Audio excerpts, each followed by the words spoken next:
Hello everyone, my name is Havian and today I'm going to be talking to you about Sword Art Online Alicization Lycoris. In a recent video I mentioned that I was waiting to see the skill trees so I could understand how some of the previously shown features of the game come together, and that's finally what's happened. Recently a short overview trailer for the game was released, and a few days after that some news articles and screenshots were released in Japan that went over a few of the same topics. Some of the most important screenshots that were shown were of the skill trees in the game. The screenshots contained images of extra skills, which are pretty much the classes or your roles that the characters can fill while in combat, and they also contain images of the skills that you can unlock for your characters. The skill trees shown seem to be for Alice and Yu-Gi-Oh! I assume the one for Kirito or your character, if you choose to make one, will be much larger since it will have more customization options. But based on first impressions of the skill system, I have to say that I'm actually impressed. The screenshots show that each character will be able to add up to 4 sword skills, 4 battle skills, and 4 passive skills to their skill palettes to create a build. I haven't seen an area dedicated to the items that you can use during battles, but based on this screenshot it seems like battle skills and items could share the same quick slots. Creating builds in Alicization Lycoris seems cleaner and much more controlled than a lot of the previous games, and as a result people will actually have to put some thought into how they want to build their characters. In a few trailers and past developer streams, there were hints that the extra skill class system would be making a return in this game. So far the extra skills that I've noticed in trailers, developer streams, and in screenshots are the attacker, defender, buffer, berserker, healer, debuffer, and effector. I'm not sure if that's the exact name of the last one, but I'm sure a few of the names will be slightly different in the English translations. Based on the info I've seen, here's a brief description of all the classes so far. Attackers have more offensive focused skills and fight more aggressively during combat. Defenders have defensive skills that focus on gaining the attention of enemies and protecting party members. Buffers use support skills that can assist the party. Berserkers have more destructive skills and focus on doing things like destroying enemy shields.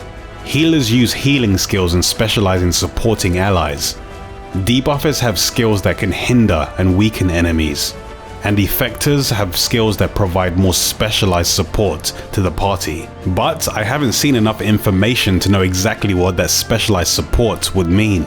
These are only the extra skills that I've noticed so far, but I'm sure there are plenty more for us to see, like the scout or the assassin classes.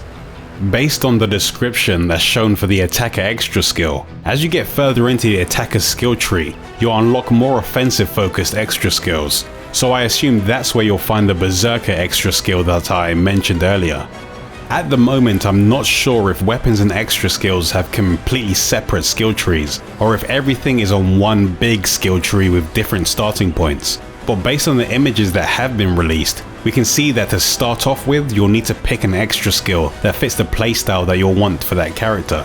Once you've done that, you can start unlocking skills that are connected to a skill that you've unlocked previously. As you play the game you'll gain skill points that you can spend to unlock skills that enhance your characters. You can unlock sword skills, battle skills, passive skills, and extra skills. Your sacred art magical abilities can be enhanced too, but that's not something that was covered in the information that was released recently.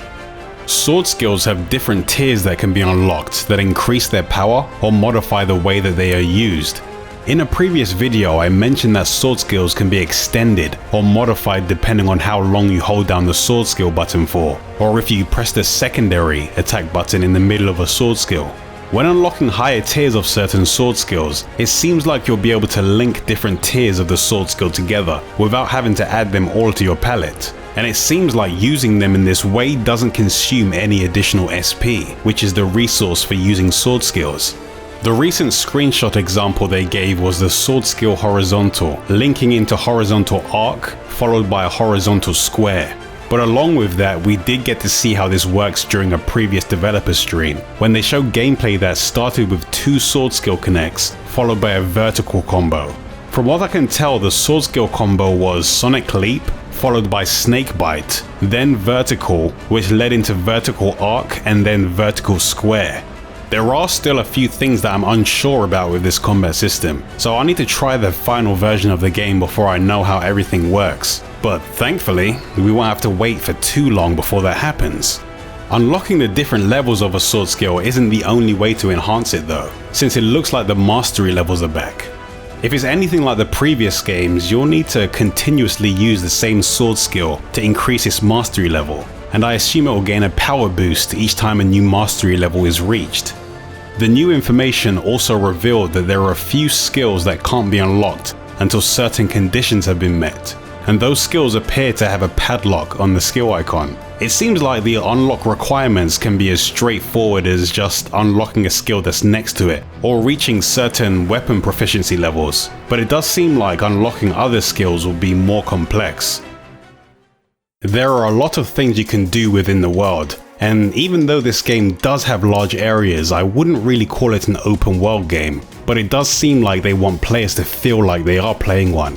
Based on this screenshot of the map and some of the things I've noticed in past streams, it seems like we'll have more things to do in this game than in any other Sword Art Online game so far. This map gives us a better idea of the things we can expect to find within the world, and the different types of activities we can do while playing the game. Main quests are the quests that will progress the main storyline in the game. I'm sure some of the main quests will stop you from being able to explore the world freely until they've been completed, but if you're anything like me, you'll get distracted by all the side content and forget to continue with the story until they're done.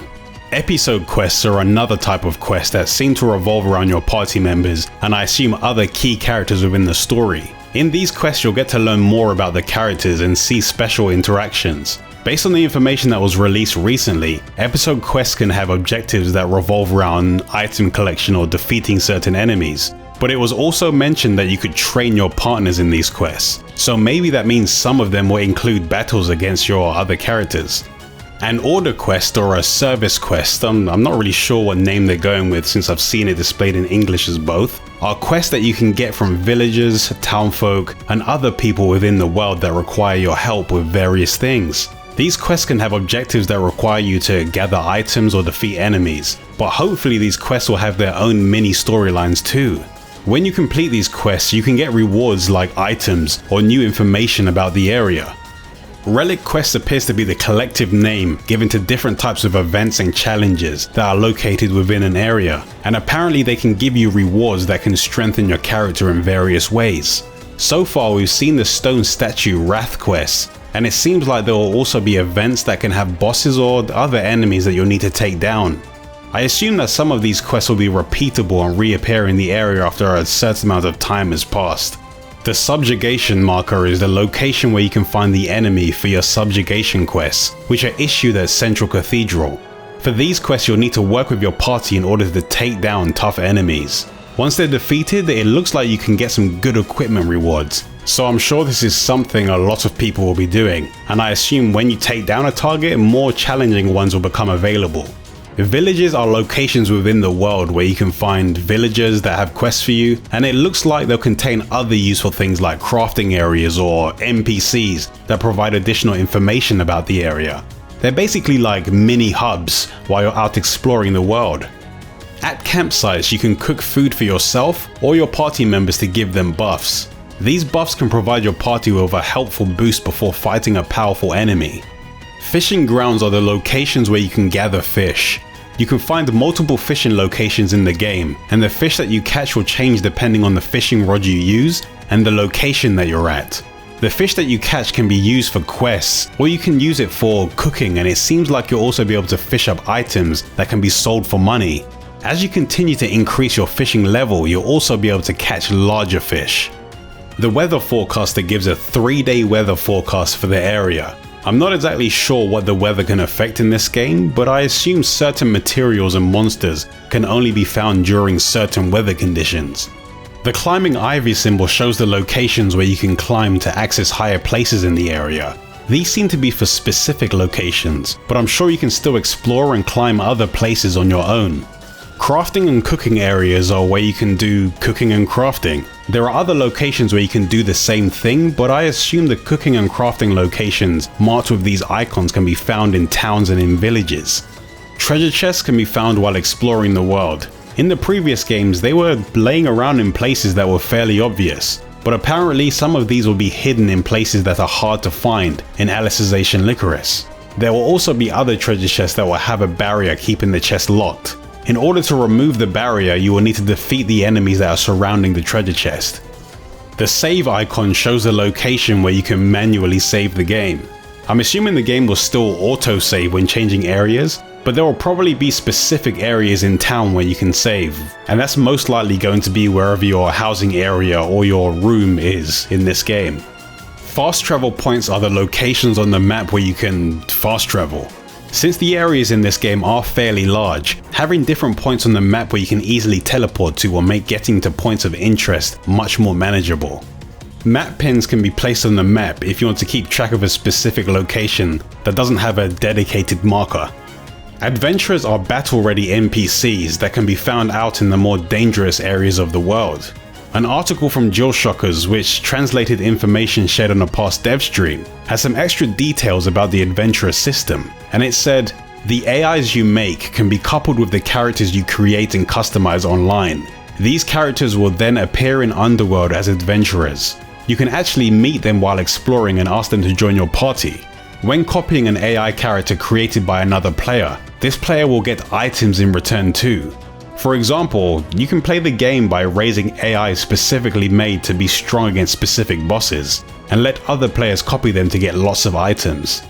This reminds me of the pawn system in Dragon's Dogma, where the original creator of a pawn will get rewards when other players hire their pawn for support during gameplay. I did notice the upload and network options in one of the earlier Japanese trailers, but once they start talking about multiplayer and the online features of the game, we will know for sure whether or not the online features actually impacts the adventurers, and we'll get a better idea of the roles they will have in the game. The people icon indicates where you can find NPCs in the area. Hunting grounds seems to indicate areas where you can harvest plants or hunt animals for meat. And the quest goal shows where you'll need to go for the quest objective. I'm hoping that a lot of the non-quest related things on the map are unmarked until you discover them for the first time, since exploring and having things to discover for yourself would make a game like this much more enjoyable. Now that we have this info, I feel like we're just missing one piece of the puzzle. Now we need to learn more about multiplayer and the online features of the game. I have a good idea about how most of the game will work now, but the online mode is something I'm personally very interested in seeing in more detail. I post smaller gameplay clips and news updates over on Twitter between the videos that I make, so if you want to see some of those, I'll put the link to it in the description, so you can head over there and follow if you want to stay up to date with everything I'm doing. If you want to see any of the other gameplay videos that I make for Sword Art Online or action RPGs, then don't forget to subscribe and remember to click that bell so you'll be the first to know when a new video is available. But thanks for watching. I'll be making some new videos very soon, but until I make those videos, I'll see you all later.